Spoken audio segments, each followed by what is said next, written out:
কক্সবাজার বাংলাদেশের দক্ষিণ পূর্বাঞ্চলে অবস্থিত চট্টগ্রাম বিভাগের একটি জেলা শহর, যা পর্যটকদের কাছে পর্যটন তালিকার শীর্ষে অবস্থিত।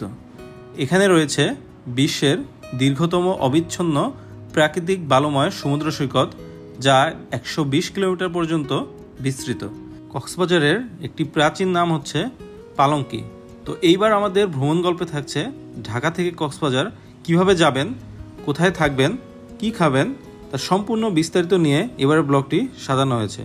তো শুরু থেকে সম্পূর্ণ ভিডিওটি দেখতে থাকুন না টেনে, তাহলে আপনি অনেক গুরুত্বপূর্ণ ইনফরমেশন পেয়ে যাবেন।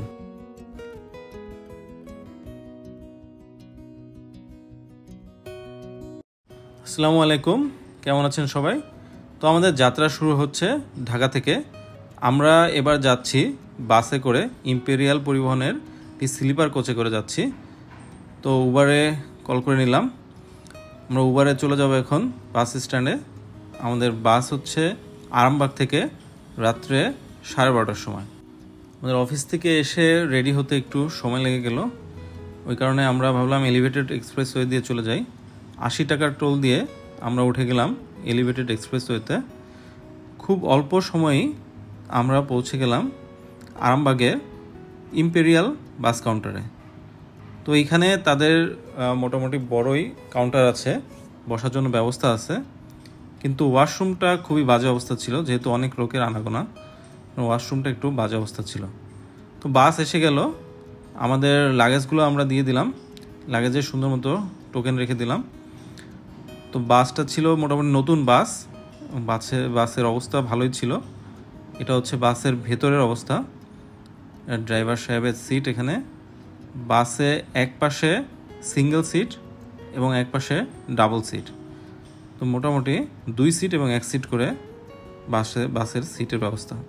এটা হচ্ছে ডাবল সিটের। এখানে প্রত্যেক সিটেই আলাদা আলাদা করে পানির ব্যবস্থা আছে, 1 বোতল করে পানি দেওয়া থাকে, এবং এখানে জুতা রাখার ব্যবস্থা আছে। এটা জুতা রাখার জন্য আপনি এখানে জুতা রেখে তারপর বসতে পারবেন, এবং একটি করে কম্বল দেওয়া আছে প্রত্যেক সিটের জন্য।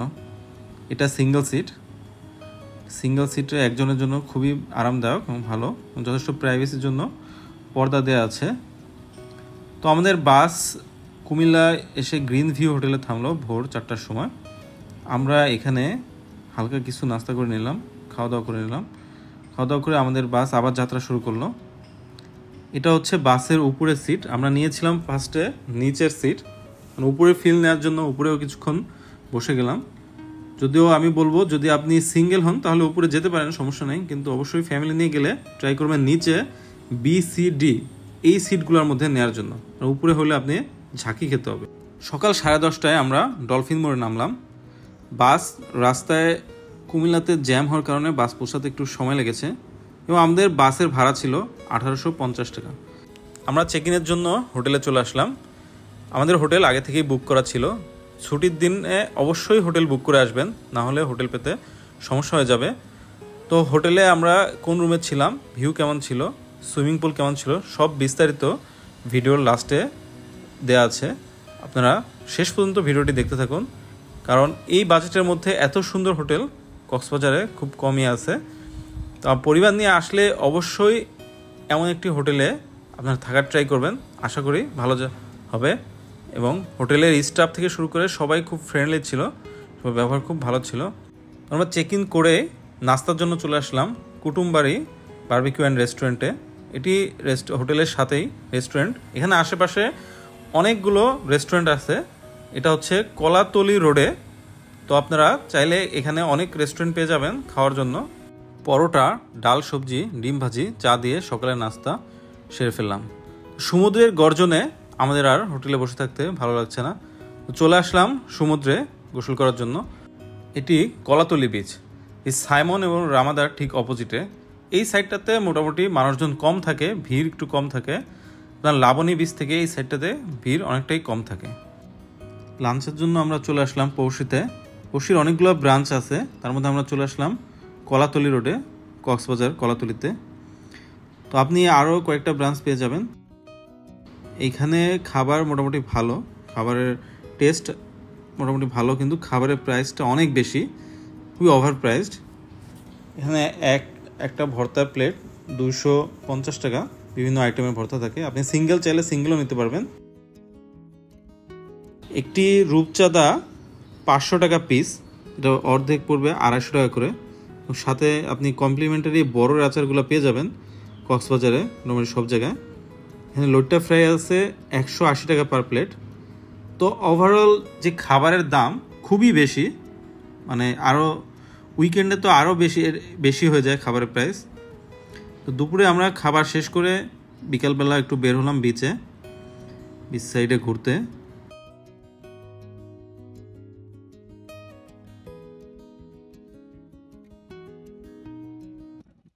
তো আমরা চলে আসলাম কলাতলী বিচ।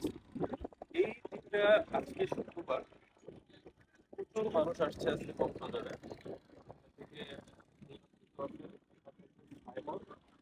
আর পাশে সেই নতুন হোটেলটা রামাদা, এই সাইমনের সামনে কিছুটা খালি আছে। তাছাড়া পুরা এরিয়াতেই মোটামুটি আজকে প্রচুর মানুষ দেখা যাচ্ছে।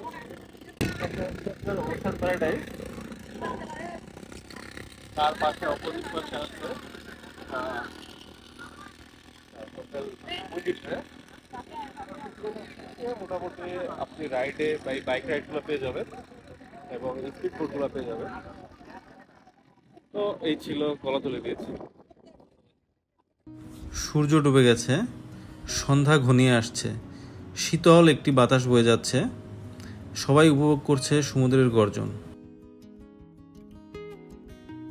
এখন আমরা চলে আসলাম লাবণী বিচে। তো এইখানে আপনি শামুকের জিনিসপত্র বা আচার কেনাকাটার জন্য এই লাবণী বিচের মার্কেটগুলো পারফেক্ট জায়গা। আপনি চাইলে এখান থেকে আচার, বাদাম যা কিনতে চান এখান থেকে কিনে ফেলতে পারবেন। এবং শামুকের বিভিন্ন আইটেম আছে যা মোটামুটি কম দামে আপনি এখান থেকে পেয়ে যাবেন। প্রচুর বিচের জন্য হ্যাট আছে, আপনি রোদের মধ্যে মাথায় পরে ঘোরার জন্য পেয়ে যাবেন। জুতা স্যান্ডেল পেয়ে যাবেন এখানে। প্রচুর শামুকের জিনিস আছে, আপনি এখানে নাম লেখাইতে চাইলে এখান থেকে 100, 150, 80 টাকায় পেয়ে যাবেন। বিভিন্ন সাইজের শামুক অনুযায়ী বিভিন্ন দামে পেয়ে যাবেন। এখানে আপনার প্রিয়জনের নাম লিখে রাখতে পারবেন শামুকগুলোতে। এই ঝাড়বাতিগুলো 600 থেকে 700, 800 টাকা বিভিন্ন দামে পেয়ে যাবেন। এবং এখানে শুটকি মাছও পেয়ে যাবেন, প্রচুর পরিমাণে শুটকি আছে। তবে কক্সবাজার থেকে সেন্ট মার্টিনের শুটকির দাম খুবই কম এবং খুব ভালো ভালো শুটকি আপনি সেন্ট মার্টিনে পাবেন কক্সবাজার থেকে। তবে যারা কক্সবাজার থেকে শুটকি কিনতে চান, আলাদা আরেকটি শুটকি পল্লীও আছে, আপনি ওইখানে গিয়েও শুটকি কিনতে পারবেন। এখানে এক ভাই বসে আছে শামুকের বিভিন্ন আইটেম নিয়ে। আপনি এই বড় শামুকগুলো 300 থেকে 350 টাকায় পেয়ে যাবেন। এখানে শুটকির প্রচুর দোকান দেখতে পাচ্ছি, ছোট বড় বিভিন্ন মাছের শুটকি আছে এখানে। যারা শুটকি ভালোবাসেন তারা এই দিকটাতে এই লাবণী বিচে শুটকি মাছ দেখতে পারেন। এটা হোটেল কল্লোল। আমাদের প্ল্যান ছিল হোটেল কল্লোলে বারবিকিউ খাওয়া, কিন্তু ওই দিন আমরা শুক্রবারে এসেছিলাম, রাতে পুরা হোটেলটাই বুক ছিল, কোনো একটা কর্পোরেট বুকিং ছিল আসলে তাদের। তো এইখানেও আমরা কোনো বারবিকিউ করতে পারলাম না। যদি সকালবেলা অর্ডার দিয়ে যেতে হয় সাধারণত, তাহলে আপনি হয়তো রাত্রে পেতে পারেন হোটেল কল্লোলে। তো আমরা ওইখান থেকে ফিরে চলে আসলাম আমার কুটুম বাড়িতে। রাতে চিকেন বারবিকিউ সাথে নান রুটি খেলাম রাতের খাবারের জন্য। এখানে চিকেনের পিস ছিল 200 টাকা করে এবং সাথে আমরা পরোটা নিলাম, নান রুটিও নিলাম, 70 টাকা করে নিল। তো এখানে বিভিন্ন রকম মাছের আইটেম আছে, মাছ ভাজি এবং ফ্রাই করে দেওয়ার জন্য, মাছ ফ্রাই এবং চাইলে বারবিকিউ করে দিবে। তবে আপনাকে খুব দামাদাম করতে হবে, তারা প্রচুর দাম চাচ্ছিল। আর যেহেতু এটা উইকেন্ড ছিল, শুক্রবারে প্রচুর ভিড় ছিল, এই কারণেও মাছের দামগুলো অনেক বেশি। তো রাত্রে 11টার সময় আমরা বেরিয়ে পড়লাম একটু বিচের দিকে। তো এটা হচ্ছে সাইমনের সাইডের দিকে বিচ। রাত্রে এখানে দেখেন অনেকগুলো রেস্টুরেন্ট আছে এবং সবগুলো রেস্টুরেন্টই মোটামুটি লাইটিং করা, খুবই সুন্দর মনে হলো। একটা রেস্টুরেন্টে ঢুকলাম, এটা স্যান্ডি রেস্টুরেন্ট। তো খুব সুন্দর করে সাজিয়েছে, লাইটিং করেছে, এখানে লাইভ মিউজিক হয়। আপনি খাবারের সাথে সাথে লাইভ মিউজিক উপভোগ করতে পারবেন। তবে রেস্টুরেন্টগুলোতে খাবার প্রাইস খুবই বেশি, মানে অন্যান্য সময়ের তুলনায় 50-60% বেশি খাবারের দাম। তো খাবার আগে অবশ্যই খাবারের প্রাইস দেখে নেবেন, নাহলে বিপদে পড়ে যেতে পারেন। পরিবার নিয়ে গেলে আপনাকে একটা বাজেট ফ্রেন্ডলি পরিবেশে খেতে হবে, সব কিছু একটা বাজেটের মধ্যে থাকতে হবে। তো আমি সাজেস্ট করব অবশ্যই খাবারের আগে আপনারা খাবারের দামগুলো দামাদামি করে নেবেন, খাবার দেখে নেবেন। এবং আরেকটা যেটা সমস্যা হচ্ছে সেটা হচ্ছে এরা খাবার দিতে প্রচুর লেট করে, 40-50 মিনিট সময় নিয়ে খাবার দিচ্ছিল। তো এই ছিল মোটামুটি প্রথম দিন আমাদের কক্সবাজারে। পরের দিন খুব সকালে উঠে আমাদের হোটেলের সাথেই কমপ্লিমেন্টারি ব্রেকফাস্ট ছিল, বুফে। তো আমরা চলে আসলাম হোটেলের রেস্টুরেন্টে, যেটা হোটেলের নিচে অবস্থিত। তো এখানে ব্রেকফাস্ট মোটামুটি 7টার মধ্যে রেডি হয়ে যায়। এখানে ব্রেকফাস্টে ছিল সুন্দর সালাদ, ছিল বারবিকিউ সালাদ, নান, ডাল ভুনা, এখানে একটা ভেজিটেবল ছিল, চিকেন মশলা, পাস্তা, সেমাই, খিচুড়ি, ডিম ভাজি, সিদ্ধ ডিম, চা, জ্যাম, জেলি, বিস্কিট, কফি, মোটামুটি সব কিছুই ছিল, স্যুপ ছিল।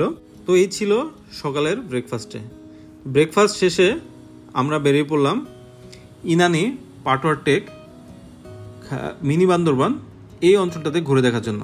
আমরা একটি মাইক্রোবাস নিয়ে নিলাম 6,500 টাকায়, সকাল 7টা থেকে সন্ধ্যা 7টা পর্যন্ত আমাদের সাথে থাকবে। তো আপনারা এই দিকটাকে ঘোরার জন্য পেয়ে যাবেন, যদি পরিবারের সদস্য সংখ্যা কম হয় তাহলে আপনি সিএনজিতে পেয়ে যাবেন 800 থেকে 1000 টাকায়, এবং চাঁদের গাড়িও পেয়ে যাবেন। সাথে আপনি চাইলে মাইক্রোবাসও ভাড়া নিতে পারবেন। এখানে লোকাল বাসও আছে এবং ট্যুরিস্ট বাসও আছে, যেগুলো আপনি এই সারাদিন এই অঞ্চলটাতে ঘুরে দেখতে পারবেন। তো আপনারা খুব সকালেই বেরিয়ে পড়বেন, কারণ বিচ এবং পানি, যদি সুন্দর পানি দেখতে চান তাহলে প্রথমে আপনি চলে যেতে হবে একদম পাটোয়ার টেক থেকে আপনি শুরু করবেন আপনাদের সকালের ভ্রমণ। তো আমরা রিজুখাল ব্রিজ পার হচ্ছি, এটা হচ্ছে রিজুখাল নামে পরিচিত। তো আপনি দ্বিতীয় দিন ভ্রমণের জন্য এই অঞ্চলটাকে বেছে নেবেন। এটা হচ্ছে মেরিন ড্রাইভ রোড, এবং আপনি এখানেই পেয়ে যাবেন হিমছড়ি, মিনি বান্দরবান, লাল কাঁকড়ার বিচ, ইনানি, পাটোয়ার টেক, এবং সর্বশেষ আছে টেকনাফ। আপনি চাইলে একদম টেকনাফ পর্যন্ত যেতে পারেন, তবে সাধারণত সবাই যেটা করে পাটোয়ার টেক পর্যন্ত যায়, তারপর ওইখান থেকে পিছনের দিকে একটা একটা করে দেখতে দেখতে আসে। তো এই রিজুখালের এখানে আপনি একটা কায়াকিং পয়েন্ট পেয়ে যাবেন, আপনি চাইলে এখানে কায়াকিংও করতে পারবেন।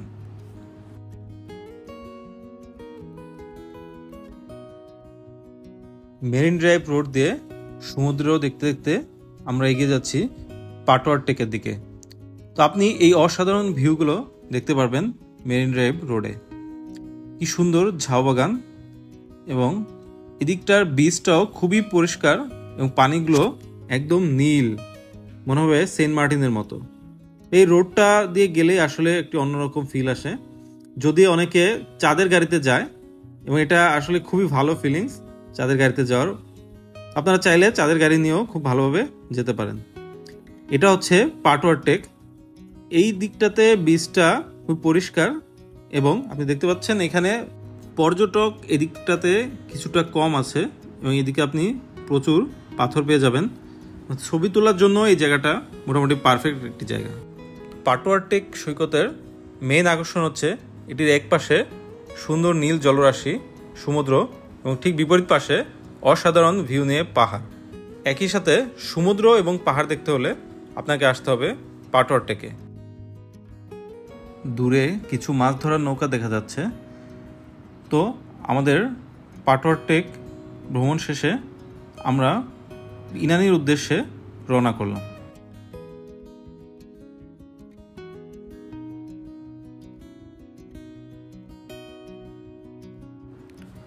ইনানি যাওয়ার পথে আপনি এই সুন্দর সমুদ্র সৈকত দেখতে পারবেন। এই দিকটাতেই আমরা যে বাংলা ছবিতে বিভিন্ন সমুদ্রের, কক্সবাজার যে সমুদ্রের সৈকত দেখতে পারি, সেটাই এই দিকটাতেই এই শুটিংগুলো হয়ে থাকে। দূরে একটি ব্রিজ দেখা যাচ্ছে, এটি বর্তমানে এখান থেকেই সেন্ট মার্টিনের জাহাজ ছাড়ে। এটি হচ্ছে নৌবাহিনীর জেটি ঘাট। তো আপনি যে সেন্ট মার্টিন যাওয়ার সময় আপনাকে ঠিক এইখান থেকেই যেতে হবে এবং এই ব্রিজ পার হয়ে ওই সামনে জাহাজ থামে, ওইখান থেকে আপনাকে জাহাজে উঠতে হবে। এইখানে একটি কায়াকিং পয়েন্ট আছে। আপনি যদি কায়াকিং করতে চান এই পয়েন্টটাতে এসে ইনানি এখান থেকে আপনি কায়াকিং করতে পারবেন।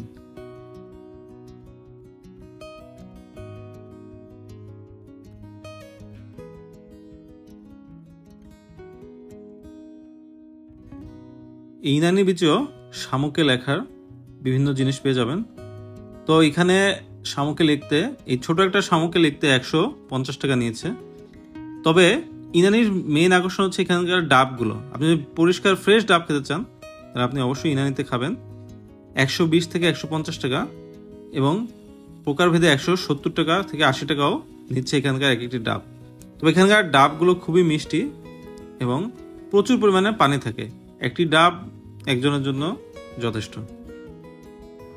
এখানে এটিবি বিচ বাইকগুলো পেয়ে যাবেন 300 থেকে 350 টাকায়। তো আপনাকে প্রচুর দামাদামি করতে হবে, কারণ এরা 600 থেকে 650, 700 টাকা পর্যন্ত চেয়ে থাকে। আপনাকে অবশ্যই দামাদামি করে নিতে হবে। আমি একটি বাইক নিয়ে নিলাম 300 টাকায়। এক বাইকে মোটামুটি 3 জন আপনি ভালো মতো চড়তে পারবেন এবং সাথে ওদের একজন গাইড থাকে যে আপনাকে গাইড করে বা চালিয়ে নিয়ে যাবে। আপনি চাইলে একাও চালাতে পারেন বা তাদের কেউ সাথে থাকতে চাইলেও থাকতে পারবে। তবে এই বিচের এই সাইড দিয়ে বাইক চালানোটা খুবই আনন্দদায়ক। প্রচুর রোদ ছিল, তারপরেও এত সুন্দর বাতাস যে আপনার কাছে রোদটা আসলে আর গায়ে লাগে না ওইভাবে। তো আপনি বাইক নিয়ে একদম সামনে চলে আসবেন। এই সাইডটাতে ইনানির নর্থ সাইডটাতে আপনি দেখতে পাচ্ছেন এখানে খুব কয়েকটা নৌকা রাখা আছে। তো ছবি তোলার জন্য এই সাইডটা খুবই সুন্দর এবং খুব সুন্দর ছবি আসে এখান থেকে। তো যারা ছবি তুলতে ভালোবাসেন তাদের জন্য ইনানির এই সাইডটা খুবই ভালো হবে। তো আপনারা ঘুরতে আসলে অবশ্যই ইনানির এই সাইডটাতে আসবেন। আসলে কক্সবাজারে আমরা আসি সময়টাকে উপভোগ করার জন্য। তো যতটা আনন্দদায়ক করা যায় ততটাই ভালো আপনাদের জন্য। আমি আসলে ইনফরমেশন দিয়ে আপনাদেরকে সাহায্য করছি যে কোথায় গেলে কিভাবে গেলে আপনারা কিছুটা হলেও সময়টাকে উপভোগ করতে পারবেন। তো অবশ্যই আপনারা ভিডিওটা দেখতে থাকুন এবং যদি সাবস্ক্রাইব না করে থাকেন আমার চ্যানেলটা অবশ্যই সাবস্ক্রাইব করে রাখুন নিত্য নতুন ভালো ভালো ভিডিও পাওয়ার জন্য। এটা সি ফুড ক্যাফে, লাল কাঁকড়া বিচের অপোজিটে।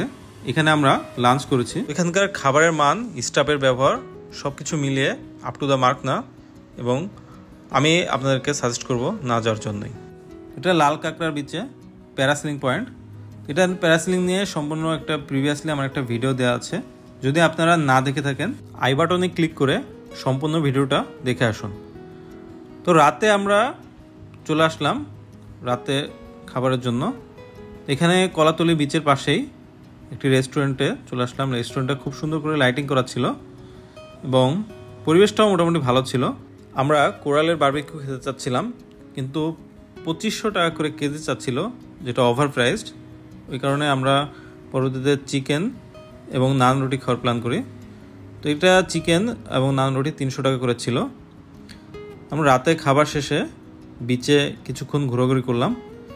বিচ থেকে রাতের রেস্টুরেন্টগুলো খুবই সুন্দর ছিল, লাগছিল, লাইটিং করা ছিল। তো আপনারা রাত্রে 11টা-12টা পর্যন্ত বিচে থাকতে পারেন, কোনো সমস্যা নেই। এবং এখানে পুলিশ বক্স আছে, মোটামুটি সিকিউরিটি আছে, অনেকেই রাত পর্যন্ত এখানে ছিল। তো এবার আসি আমাদের হোটেলের রিভিউতে। আমাদের হোটেল ছিল উইন্ডি টেরেস, যেটা ওশান প্যারাডাইসের ঠিক বিপরীত পাশে অবস্থিত। এটা কলাতলি বিচে পড়েছে। তো এটা ছিল হোটেলের লবি, খুবই সুন্দর সাজানো গোছানো এবং এখানে বসার জন্য পর্যাপ্ত জায়গা আছে। আপনি চাইলে এখানে অনেকক্ষণ ওয়েট করতে পারবেন রুম পাওয়ার আগ পর্যন্ত। যেহেতু শুক্রবার ছিল, আমাদের নামাজের তাড়া ছিল, তো তারা প্রথমেই আমাদেরকে একটি রুমের ব্যবস্থা করে দেয় খুবই আন্তরিকতার সহিত, এবং আমরা ওইখানে ফার্স্টে চেক ইন করে নামাজে চলে যাই। নামাজ পড়ে পরবর্তীতে আমাদের বাকি রুমগুলো বুঝে নেই। তো আমাদের রুম প্রাইস ছিল 3999 টাকা করে পার নাইট। এটি কাপল বেডরুম। এটি সুপেরিয়র কিং ডিলাক্স এবং 4th ফ্লোরে অবস্থিত। তো এটা হচ্ছে আমাদের রুম। এখানে একটি কিং সাইজ বেড আছে, যেটা দুজনের জন্য পারফেক্ট। আপনি চাইলে বাচ্চা নিয়েও থাকতে পারবেন, তবে 12 বছরের বেশি হলে বাচ্চার বয়স, তার জন্য এক্সট্রা বেড নিতে হবে এবং আপনার ব্রেকফাস্টের জন্য আলাদা পে করতে হবে। তো এখানে টিভি আছে, একটি ফ্রিজ আছে, এখানে বসার জন্য চেয়ার আছে, আয়না আছে এবং আপনি কমপ্লিমেন্টারি এখানে পড়ার জন্য স্যান্ডেল আছে। রুমে পড়ার জন্য একটা ফ্রিজ দেওয়া আছে, কফি 2 বোতল করে পানি দেওয়া আছে, চা কফি দেওয়া আছে এবং রুমের ভিউটা খুবই সুন্দর। তবে রুমের একটি সমস্যা, রুমের সাথে কোনো ব্যালকনি নেই, তো আপনাকে এই জিনিসটা মানিয়ে নিতে হবে। এটি হচ্ছে ওয়াশরুম। এখানে ডেন্টাল কিট দেওয়া আছে, সাবান লোশন সব কিছু দেওয়া আছে, একটি হেয়ার ড্রায়ার আছে, শেভিং আয়না আছে এবং গোসলের জন্য আলাদা জায়গা। তবে এখানে কাপড় ধোয়ার জন্য কোনো বালতি দেওয়া নেই, যেটা একটা প্রবলেম মনে হয়েছে। তবে ওয়াশরুমটা মোটামুটি ভালো ছিল, পরিষ্কার একদম এবং বড় ছিল। এটা হচ্ছে হোটেলের সুইমিং পুল, যেটা একদম টপে অবস্থিত। আপনি এখান থেকে মোটামুটি কক্সবাজার শহর পুরোটাই ভিউ করতে পারবেন, দেখতে পারবেন এবং সুইমিং পুলটাও খুবই সুন্দর ছিল। এখানে সুইমিং পুলের পাশে বসার জায়গা আছে, রেস্টুরেন্টের মতো। এখানে আপনি ঠান্ডা ঠান্ডা কিছু চাইলে খেতে পারবেন। এখান থেকে পুরা বিচটাই দেখা যায়, কলাতলি বিচ, এবং কক্সবাজার শহরের প্রায় অর্ধেক কক্সবাজার শহর আপনি এখান থেকে দেখতে পারবেন। কম বাজেটের মধ্যে পরিবার নিয়ে থাকার জন্য এটি মোটামুটি ভালো একটি হোটেল। আপনারা পরিবার নিয়ে আসলে অবশ্যই ট্রাই করবেন এই দিকটাতে থাকার জন্য। এই রোডে এই বাজেটের মধ্যে আরও বেশ কিছু হোটেল পেয়ে যাবেন, তবে এখানে আমি নিরাপত্তা সব কিছু মিলিয়ে বলবো এই উইন্ডি টেরেসটা মোটামুটি ভালো একটি হোটেল থাকার জন্য। তো রাতে খাওয়ার জন্য আমরা শ্বশুরবাড়িতে চলে আসলাম। না, শ্বশুর বাড়িতে নয়, শ্বশুরবাড়ির রেস্টুরেন্টে। এটি নতুন হয়েছে এবং পরিবেশটা খুবই সুন্দর, খুবই স্টাফগুলো খুবই আন্তরিক ছিল। আমরা ভাত, ভর্তা, লইট্টা ফ্রাই, কালাভুনা দিয়ে রাতের খাবার শেষ করলাম। তো আমাদের কক্সবাজার ভ্রমণ গল্প আজ এ পর্যন্তই। আমাদের ভিডিও কেমন লাগলো অবশ্যই কমেন্ট করে জানাবেন এবং কক্সবাজার সেন্ট মার্টিন ভ্রমণের জন্য আপনারা যদি কোনো ট্রাভেল প্ল্যান দরকার হয় অবশ্যই আমাদেরকে কমেন্ট করে জানাবেন। আমরা আপনাদেরকে বেস্ট ট্রাভেল প্ল্যান দেওয়ার, বাজেট ফ্রেন্ডলি ট্রাভেল প্ল্যান দেওয়ার চেষ্টা করব, যেন আপনারা পরিবার সহ নিরাপদে খুব ভালোভাবে ঘুরে আসতে পারবেন। তো আজ এ পর্যন্তই। আল্লাহ হাফেজ।